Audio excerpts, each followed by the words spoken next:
want to talk about what I've been hearing people call clover flowers, which I guess means this, because it kind of makes a clover pattern. I would just call this anti-spin, split-stem opposite, wall plane flowers.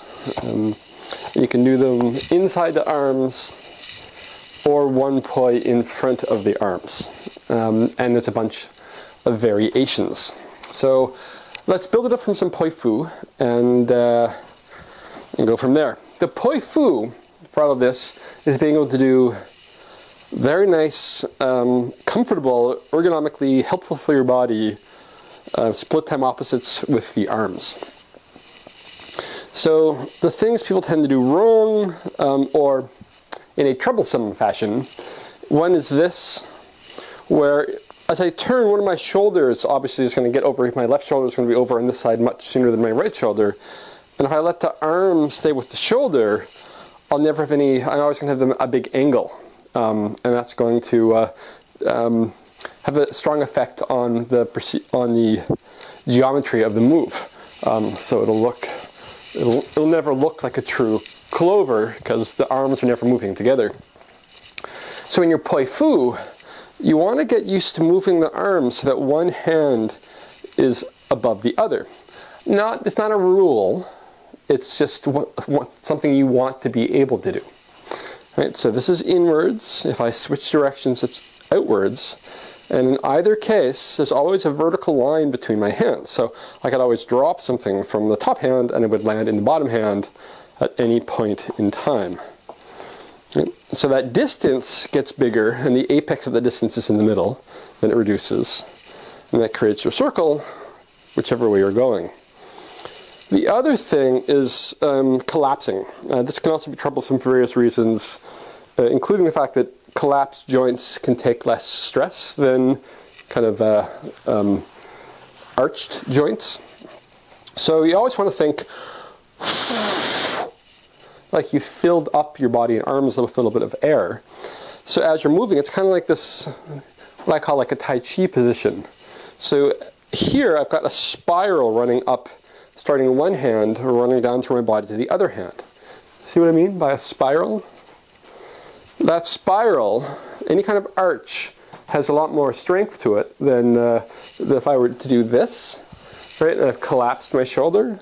There's a lot less strength in that. So if I keep everything a little arched and inflated, that tends to keep my body in a more comfortable position. It also means there's room inside my arms where the poi can go. While if you have what I sometimes call T-Rex arms, the poi will tend to hit your little T-Rex arms. So that's where you want to begin with that good poi fu. And the body is pivoting. I'm letting my heels turn out because for me, that is a comfortable way for me to pivot. For you, you might let your toes move. You might have to play with that. Everybody's body is different. And the movement is coming up. My hips are moving. My waist is moving a little bit. My that movement side to side is distributed through my entire body. And my spine's very tall. My head's tall. Or that's my intention. So once you've got that going, you can start on one side and you get into split-time opposites. And then at first what I'm going to do is I'm going to explore what happens if I slowly go through that poi fu movement. I get over here, my right poi is inside my arms. Go through the poi fu. I get over here, my left poi is inside my arms. If I want, I can have both poi inside my arms. It'll be outside here and back inside. Outside, side. It'll tend to be more comfortable with one's outside, more challenging if they're both inside.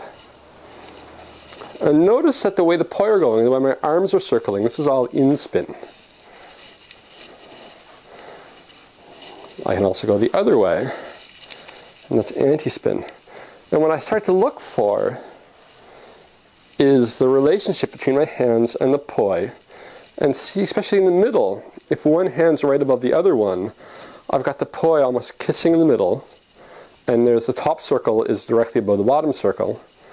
They start to overlap. Boom, boom, boom. Now this is anti-spin, but it's really slow. Right? I can also do in-spin really slow. So I can work at this pace until I get all the lines working. Right? Now either I'm going to stay in spin, I can start to speed it up until I start finding pretty specific movements like this. Inside, poof, inside, kapow. Let's go a little longer. Inside, boom, inside, touch, inside, touch, inside, touch, and inside, touch, inside, touch, inside, touch, inside, touch, or inside, inside, inside, inside, inside, inside, inside, touch, inside, touch, touch, inside, touch. You can do as many circles as you want. Right? Or as few circles. If I take out all the circles, it's just a big, there's no in-spins, it's just split time inwards opposites. So I can add a circle on either side, then also one in the middle, maybe two on the way, maybe a bunch of circles, and back to just one on either side, back to in-spin. You can play with the same things going in anti-spin, where at first we go really slow. And again, I can choose to have one arm, my left's outside, my right's inside, then my left is inside, my right is outside, or I could choose both inside, both inside. Right? There's benefits to each. And then eventually I can get it down to inside pass, inside pass, inside pass, inside pass, inside. Right? Now, the thing is, I focus on, it's not really a clover yet though, because I'm passing right in the middle, almost like I'm going to do a stall there, as Utah does really well. But it gives me kind of two petals out there. Those petals are separated. So again, there's all kinds of timings you can do with this. Separate, separate. If I want a true clover, what I'm going to look for is actually in the middle, the poi are separated the way you do a 4-petal flower. So my right is up, my left is down, and then they're both punching it to the sides at the same time. So they're going to the horizon at the same time.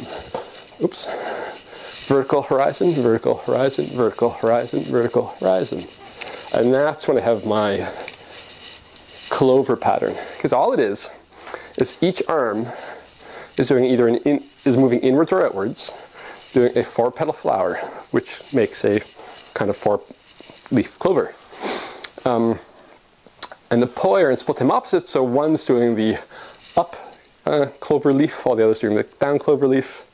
They do that leaf together, vice versa, that leaf. Boom, boom, boom, boom.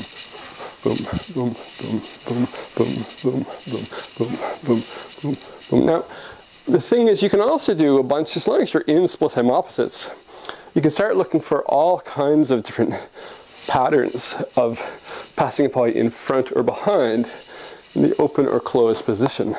So you can start mixing the stuff in all kinds of ways. There won't be names for all of that because there's just too many variations. But yeah, I wanted to answer the clover leaf question. Hopefully it's answered.